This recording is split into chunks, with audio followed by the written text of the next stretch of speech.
Ici, on me demande, dans le triangle REU, de déterminer la mesure de cet angle-ci. Donc la première étape est de constater que cet angle-ci a deux côtés de même longueur. Il est donc isocèle.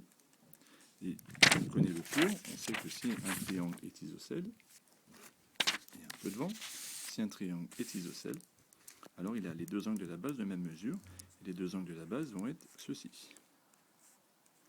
Donc l'angle E qui est ici mesure exactement 52 degrés.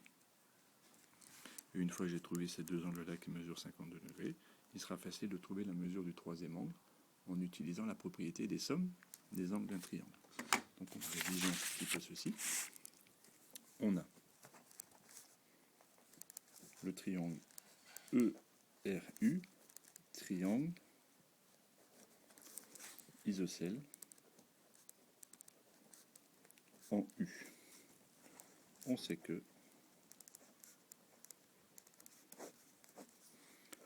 si un triangle est isocèle,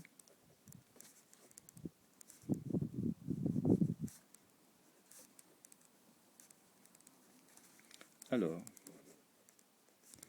les deux angles de sa base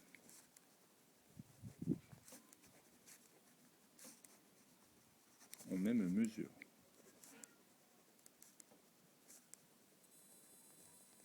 Donc, la mesure de l'angle R est égale à 42 degrés.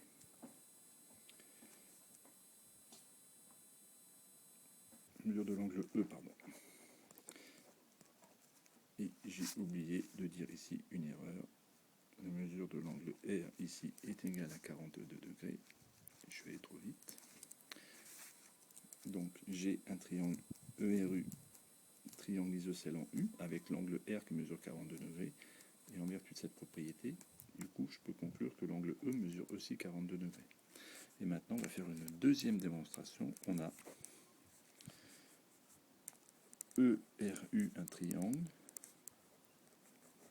avec l'angle R qui a la même mesure que l'angle E, qui mesure 42 degrés. On sait que la somme des trois angles d'un triangle mesure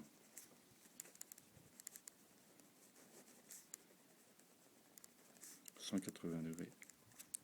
Du coup, donc, ici, je vais appliquer la propriété qui est ici écrite en français, je vais l'appliquer en mathématiques, qui consiste à dire que la mesure de l'angle R plus la mesure de l'angle E plus la mesure de l'angle U est égale à 180 degrés.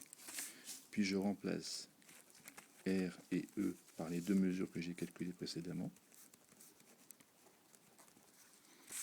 Et du coup, la mesure de l'angle U est égale à 180 degrés moins la somme que j'avais tout à l'heure, la 42 degrés plus 42 degrés. Ce qui au final va me faire 180 degrés moins 42 plus 42, 84 degrés, ce qui fait 76 degrés pour la mesure de l'angle U. Et je peux conclure, l'angle U mesure 76 degrés.